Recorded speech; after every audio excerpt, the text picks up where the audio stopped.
I never thought eloping could feel like jumping out of an airplane without a parachute. Yet here I was, gripping Nathan's hand so tight my knuckles burned, as though letting go might erase the last 6 months of our reckless, twisted lives. "You really think they'll notice we're gone?" I hissed, trying to sound calm, but the tremor in my voice betrayed me. Nathan laughed, that low, raspy sound that always made my chest tighten. "Notice? Honey, they've been too busy obsessing over their inheritance wars to notice 2 lovebirds skipping town."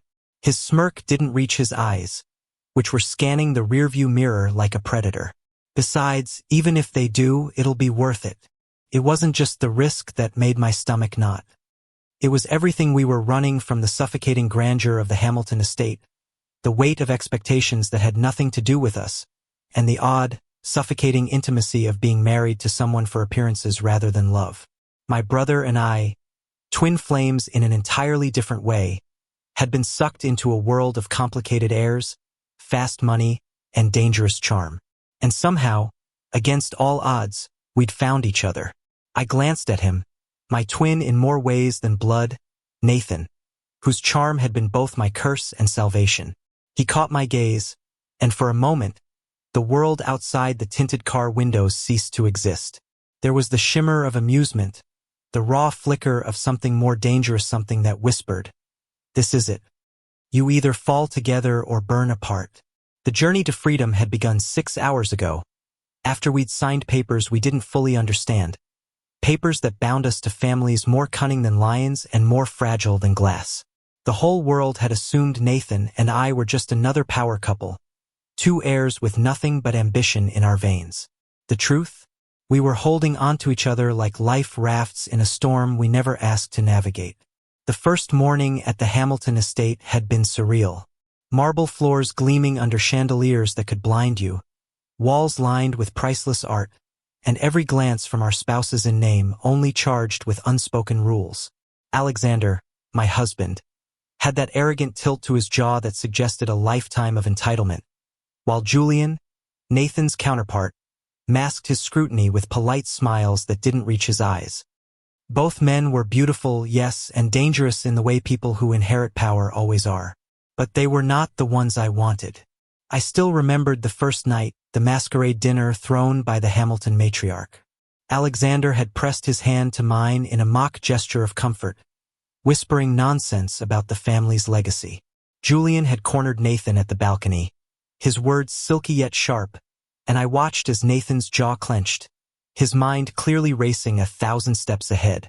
That was when I realized outward appearances were one thing, but the real danger was in the subtle control wielded by those who understood wealth better than they understood love. Nathan leaned over, brushing my arm lightly as if sensing the storm inside me. "You're quiet," he murmured. "Plotting our great escape?" I smirked despite myself. If by plotting you mean imagining Alexander tripping on his own ego while Julian cries into his diamond cufflinks, then yes, very detailed plans. My joke earned a chuckle from him, one that felt like sunlight-piercing storm clouds. That laugh had become my anchor in a world that had nothing but chains to offer. Weeks passed in a dizzying haze of opulent dinners, carefully rehearsed smiles, and endless advice from our mentors disguised as parents. The Hamiltons and the Carters had histories that could fill libraries, and neither family would hesitate to crush anything that threatened the delicate balance of their empires. And then, one night, we saw it an opportunity disguised as chaos. A minor fire alarm in the estate, someone's mistake, probably, but enough to send guests fleeing into panic. In that moment, Nathan's hand found mine under the table, a silent agreement forming. No words were needed. We had practiced this escape 100 times in the dark corners of our hearts, rehearsed it in stolen glances and near-touching hands. Tonight we would vanish. As we slipped through corridors lined with priceless artifacts, I felt a rush of adrenaline I hadn't known I needed. Nathan was steady, a protective shadow beside me, whispering encouragements that felt more like vows than reassurance. Outside, the night air was cool, intoxicating in its freedom. The town lights shimmered in the distance, a promise that the world beyond inheritance and obligation still existed.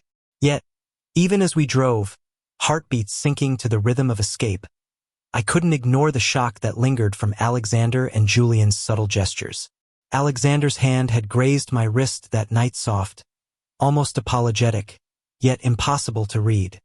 Julian had lingered in Nathan's room under the pretense of discussing finances, his eyes betraying a flicker of something raw, something unspoken. It was confusing, dangerous, and intoxicating all at once. Nathan's thumb rubbed against the back of my hand, grounding me in a way nothing else could. "We're doing the right thing," he said softly, though his gaze kept flicking to the darkened road ahead. "Even if the world thinks we're fools." I wanted to argue, to remind him of the absurdity of it all. Two boys fleeing from rich families, married on paper to people neither of us loved, but the warmth of his hand silenced my protests. There was a strange comfort in the audacity of our rebellion, in the intimacy of shared risk.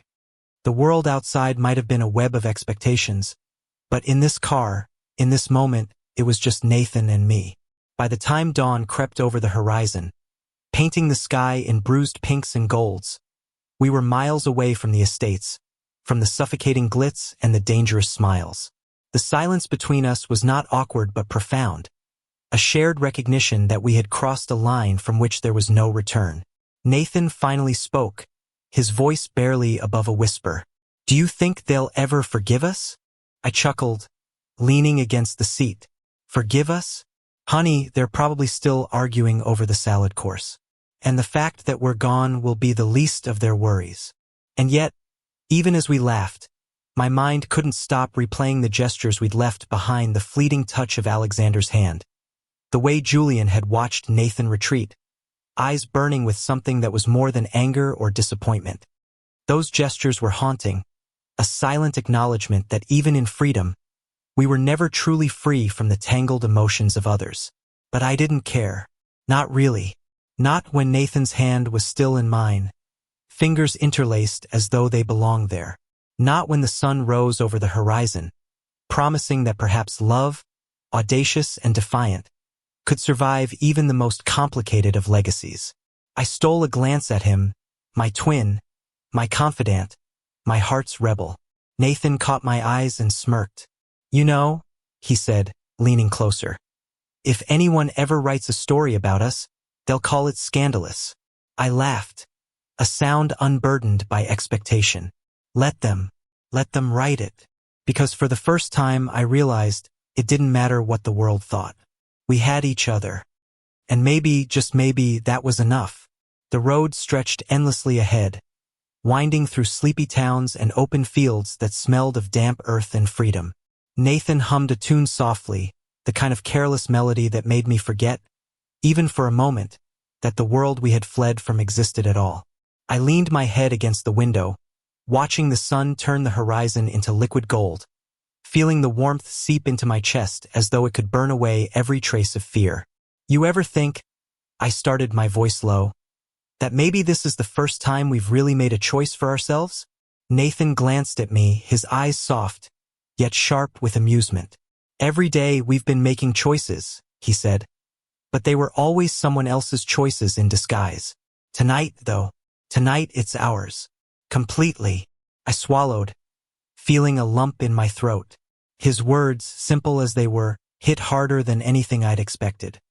We had been groomed for appearances, for alliances, for carefully orchestrated lives that looked perfect on paper.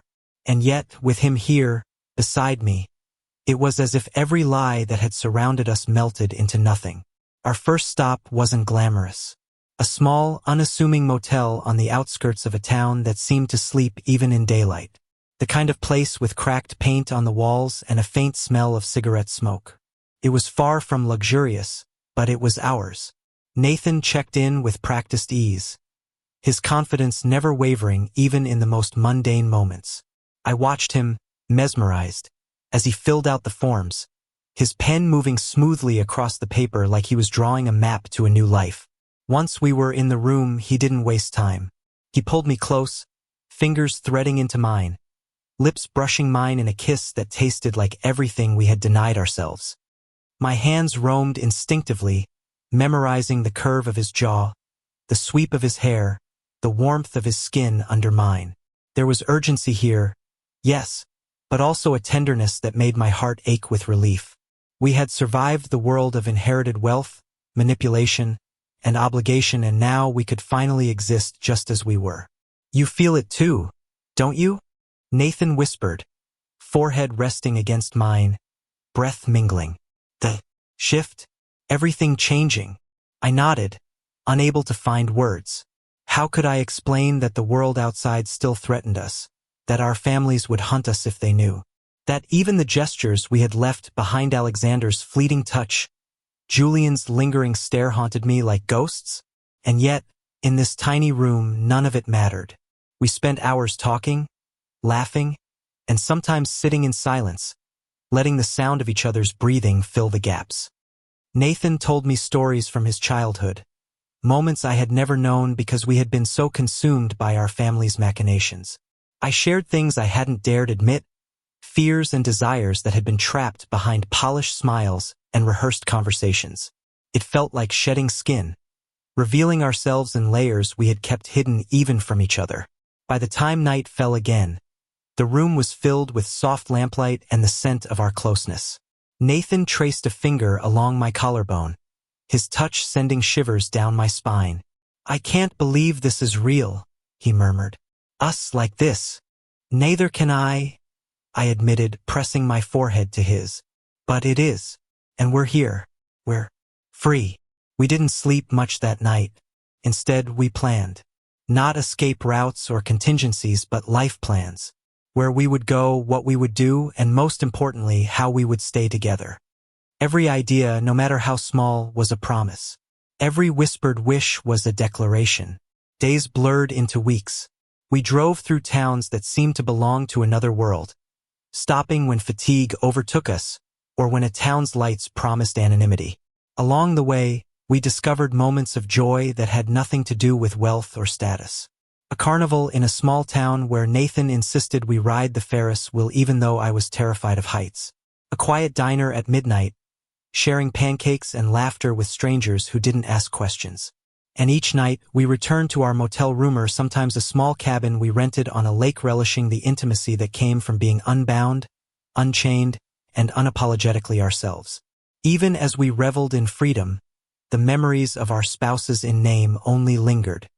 Alexander's arrogant tilt, Julian's watchful gaze, and the gestures they had made haunted me in ways I didn't fully understand. The strangest part was realizing that the gestures weren't anger, they were acknowledgement. A recognition of something that neither of them could control or claim. Nathan noticed my distraction one evening as we watched the sunset from a lakeside dock. He didn't press me, just took my hand, lacing our fingers together. "They're shadows," he said softly. "Shadows of the past we don't have to follow." I leaned against him, feeling the steady rhythm of his heartbeat against my chest. "I know. Sometimes I wonder if they ever really cared or if it was all just performance." Nathan chuckled, pressing a kiss to the top of my head. "Maybe both, but it doesn't matter. What matters is here, right now, with us." And he was right. The world beyond our reach had nothing on the world we were creating. With each passing day, our bond deepened. Touches became braver, kisses longer, and words more intimate. We discovered the little quirks that made each other laugh, the soft places in our hearts that had been hidden for too long. Nathan had a habit of humming when he was nervous, a tiny sound that made me want to scoop him up and never let go.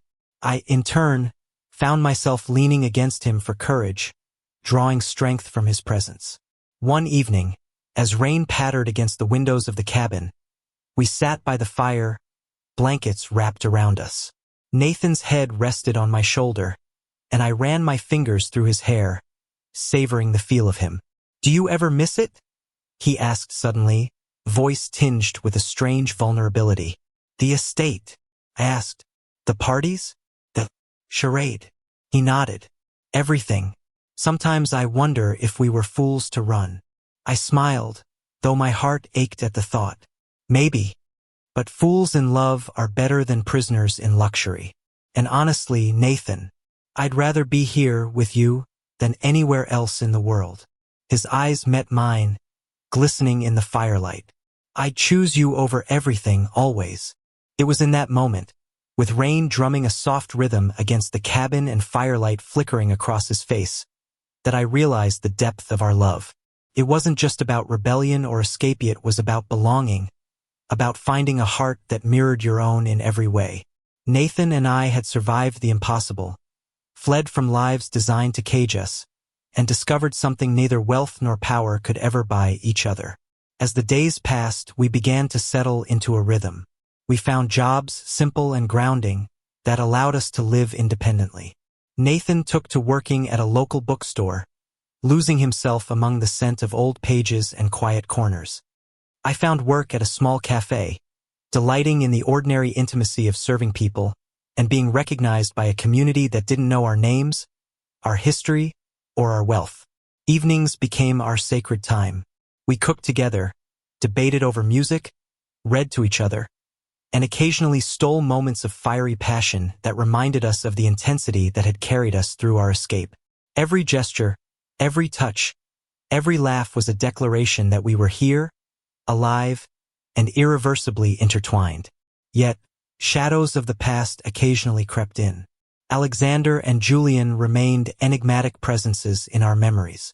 Occasionally, I would dream of their eyes, sharp and unreadable, following our every move. Nathan noticed my restless nights and would hold me, whispering promises that we were safe, that our lives were ours to shape. His words became a shield against the lingering uncertainties of the past. One particularly stormy night, as lightning split the sky and thunder shook the cabin, Nathan whispered, "You know, I think we're finally home." I looked at him, drenched in the flickering shadows of firelight, and nodded. "Home isn't a place," I said softly. "It's us." He smiled, that slow, warm smile that had always disarmed me, and kissed me gently. "Then let's never leave." I pressed my forehead to his, feeling the steady warmth of his breath, the unspoken vow in his gaze.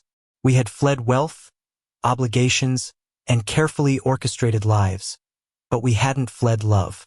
And in that moment, I knew that no matter what shadows lingered in memory, no matter the complex airs we had left behind, we had each other, and that was enough. Our journey was far from ordinary. It was filled with stolen moments, whispered secrets, and the thrill of defying everything the world expected of us. But in the quiet of the night, wrapped in blankets in each other's arms, I realized that the most daring act of all was simply choosing love, choosing freedom, and choosing to be together. Nathan's hand found mine once more, fingers intertwining as if sealing a promise beyond words. "I think we'll be okay," he said, voice muffled against my shoulder. "I know we will," I whispered, closing my eyes, "because we have each other. Always." And for the first time in our tangled, complicated lives, I believed it. Weeks rolled into months. Nathan and I had found a rhythm, a sense of normalcy that felt almost miraculous after the whirlwind of escape. We woke up to the smell of fresh coffee, the chirping of birds outside our small rented house, and the soft warmth of each other. No opulent chandeliers, no suspicious glances, no subtle manipulations, just us. And yet, the world we had left behind wasn't gone entirely. Shadows lingered like faint echoes of a life we had fled, reminding us how close we had come to losing ourselves. One morning, as sunlight streamed through thin curtains, Nathan stirred beside me, his dark hair messy, eyes half-lidded in that way that made my heart ache. He reached out blindly and found my hand, curling his fingers around mine like he never wanted to let go. "Morning," he murmured, voice husky with sleep. "Morning," I whispered back, leaning over to press a kiss to his temple. It was intimate, simple, and utterly ours. I could hear the faint tick of the clock, the normal sounds of a life untouched by greed or manipulation. Yet, even in this tranquility, a part of me couldn't resist remembering Alexander and Julian, the men we had married on paper, the complex heirs who had indirectly shaped the path to our freedom. Their gestures, so subtle yet loaded with meaning, haunted me like footprints in the sand, reminders that our past wasn't easily erased. Nathan, sensing my distraction, squeezed my hand. "They're gone from our lives now," he said softly. But even if they weren't, we'd still have us. I smiled, leaning into him. You always know what to say to make me feel like everything's okay. He grinned, brushing a kiss over my lips. Because it is, isn't it? And he was right. Every day, I realized, was a victory, a testament to love's resilience. We had fled the suffocating weight of wealth and obligation, and had built something entirely ours, a home, a life, and a bond forged through shared risk and unwavering trust. One afternoon, as we strolled through a farmer's market in a nearby town, we noticed a small crowd gathered around a street musician. Nathan's eyes lit up, and he tugged me forward. We joined the throng, listening to the soulful melody that seemed to wrap itself around the warm spring air. The music reminded me of the first time Nathan and I had touched hands under the chandeliers of the Hamilton estate tents, forbidden and thrilling. But now there was no fear, only joy. Nathan took my hand, spinning me slightly, and whispered, "Dance with me." I laughed, feeling the warmth of his presence envelop me as we moved among strangers. Our steps weren't perfect, our rhythm imperfect, but it didn't matter. We were free together and utterly in love. For the first time in years, I felt weightless, untethered from expectations and obligations that had once ruled our every move. As we walked home later, Nathan's hand found mine again, fingers intertwining instinctively. "I've been thinking," he said, his tone playful yet tinged with seriousness, "that maybe it's time we officially make this ours. Not just us escaping, but us living fully." I raised an eyebrow, curious. "And how do you propose we do that?" He smirked, the same mischievous glint in his eyes that had first drawn me to him. "We could get married," he said lightly. "For real this time. No contracts, no inheritances, no games. Just us."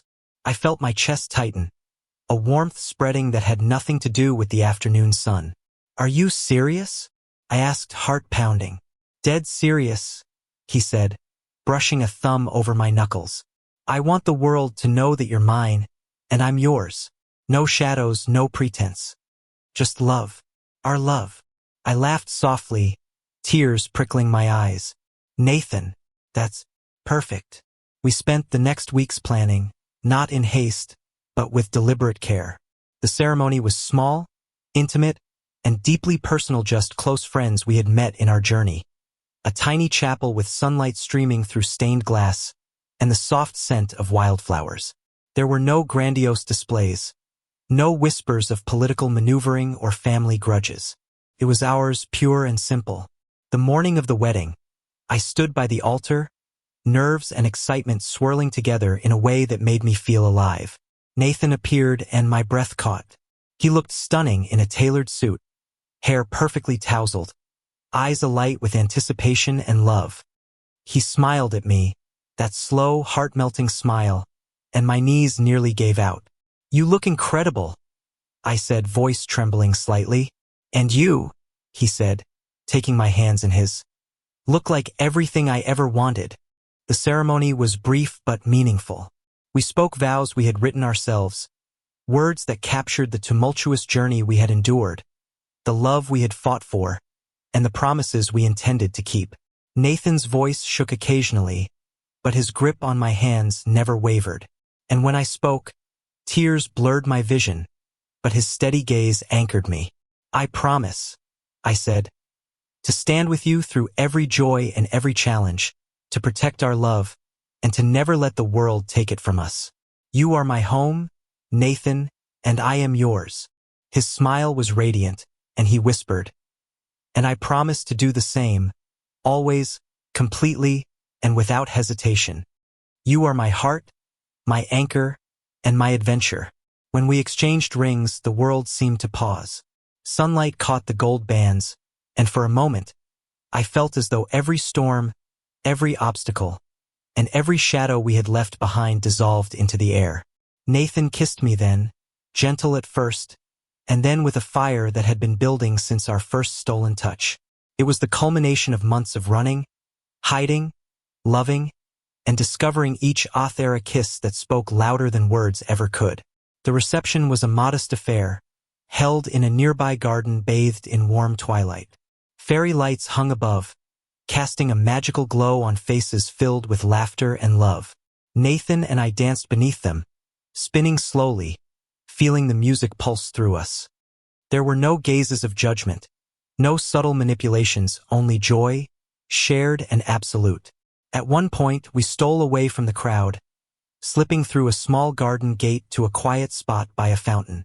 Nathan wrapped his arms around me from behind, resting his chin on my shoulder. "Can you believe this?" he murmured. "We're really here, together."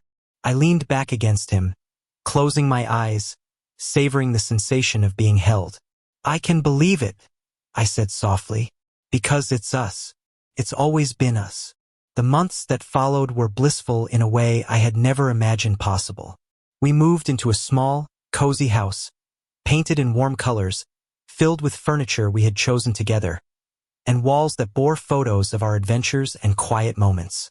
Nathan's laughter became the soundtrack of my days. Our conversations stretched into nights filled with stories, dreams, and whispered secrets. Our love deepened in ways I hadn't thought possible. We learned each other's quirks, the way Nathan hummed when he was nervous, the way I fidgeted with my sleeves when I was excited, the silent language of touches and glances that conveyed more than words ever could. Every gesture became a testament to the intimacy we had fought so hard to preserve, a dance of closeness and trust. One evening, as we watched the sunset from our porch, Nathan took my hand and said, "Do you ever think about them? Alexander and Julian?" I asked, curious but calm. He nodded. "Sometimes. The past. It lingers, but it doesn't hurt anymore." "Not really." I squeezed his hand. "I think about them too, but I also think about us, about what we've built. And that matters more." Nathan smiled, brushing a kiss over my knuckles. "Exactly. We've chosen this together, and nothing can take it away." As darkness fell, stars emerging like scattered diamonds across the sky, we sat in silence, hands intertwined, hearts beating in quiet harmony. We had fled, yes, from wealth, expectation, and complex airs, but we had found something infinitely more precious. Love that was unbound, freedom that was real, and a life that was entirely our own. Years later, when people asked about our story, we would smile and laugh, recounting adventures, escapes, and moments of quiet intimacy. But what mattered most wasn't the drama or the intrigue, it was the unwavering truth that Nathan and I had discovered. No matter how complicated the world, love could conquer fear, rebellion could become sanctuary, and two hearts could build a life so full, it could withstand anything. Nathan leaned over, resting his head against mine as we watched our small garden bloom in the spring sunlight. "I love this life," he said softly. "I love you." "I love it too," I replied, pressing a kiss to his temple. "And I love you more than anything." In that moment, the past, the estates, the spouses, the shadows of gestures left behind was just that, the past. What remained was us, whole and unbroken, bound by a love that had survived storms, defied expectations, and carved a sanctuary where only we existed. And I knew, without doubt, that this was the life we were meant to have. Reckless, tender, intimate, and profoundly ours. Because sometimes, the most extraordinary love stories aren't the ones written in wealth or prestigiotheory, the ones forged in courage, risk, and the simple, undeniable truth that two hearts, once found, can never truly be separated. Nathan's fingers found mine once more, our hands entwined like the first time we had escaped together. A reminder that the journey was ours and ours alone. "Always," he whispered. "Always," I echoed. And for the first time in my life, the word felt complete. The world outside could keep its complexities, its expectations, and its shadows. Nathan and I had each other. And in that, we had everything. The sun set behind the horizon, casting a warm glow over our little home. We sat together, watching, breathing, and loving unapologetically, fearlessly, and forever. It was finally the happy ending we had fought for. Thank you for listening. If you find it interesting, please like and subscribe to follow the next stories.